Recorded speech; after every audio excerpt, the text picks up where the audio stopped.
Exam ఎట్లనో మనం ఎట్లా ప్రిపేర్ కావాలో అన్న అంశాలు మనకు అవసరం లేదు.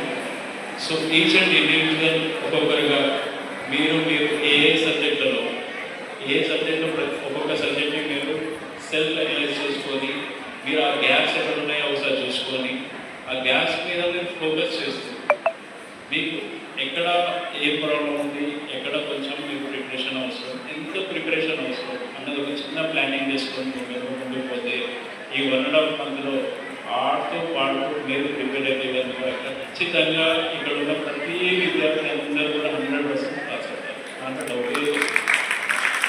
సో కొంతకాలం ఆల్రెడీ ఫస్ట్ క్లాస్ నుంచి 10th క్లాస్ వరకు వచ్చేసాం కాబట్టి ఇది ఏం అవుట్ ఆఫ్ ఏం కొత్త మనకి ఎగ్జామ్స్ అంటే మనకి కొత్త కాబట్టి మనం ఆల్రెడీ ఈ ప్యాటర్న్ మనం అలవాటు అయిపోతున్నాం. కాబట్టి it's a part of the curriculum. Tension ఉండాల్సిన అంశం ఏం లేదు. ఎట్లయితే మనం 9th క్లాస్ ఎగ్జామ్స్ రాసినాం, అంతకుముందు 8th క్లాస్ ఎగ్జామ్స్ రాసినాం, అన్నీ 10th క్లాస్ ఎగ్జామ్స్. కాకపోతే ఈ బ్యూటీ ఆఫ్ ద ఎగ్జామ్స్ ఏంటంటే ఈ స్కూల్ లెవెల్ అంటే 1 to 10th ఏదైతే మన స్కూల్ లెవెల్ మన కెరీర్ అనుకుంటాం, మన లైఫ్ అనుకుంటాం, ఆ లైఫ్లో ఇది ఒక ఘట్టం. It's an very important mile stone అన్నమాట. సో దీన్ని ఫినిష్ చేస్తే నెక్స్ట్ ఇంకా మీకు సీనియర్ సెకండరీ, ఆ తర్వాత హైయర్ సెకండరీ, ఆ తర్వాత మీకు గ్రాడ్యుయేషన్ ఉంటాయి, ఇంజనీరింగ్ ఉంటుంది, ఇంకా రకరకాల కోర్సెస్ ఉంటాయి.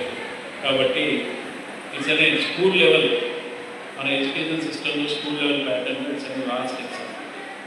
ఇట్స్ నాట్ అంటే 10th కాబట్టి మనకి 10th ఎగ్జామ్స్, పబ్లిక్ ఎగ్జామ్స్ రకరకాలన్నీ అవసరం లేదు. ఇట్స్ అనే part of the curriculum. Already మనం ఫస్ట్ క్లాస్ నుంచి ఎగ్జామ్స్ రాస్తూనే ఉన్నాం, మీరు కొత్తగా. కాబట్టి ఇట్స్ అనే part of the exams. Last exam మనం చూసుకుంటాం. సో మరొక విషయం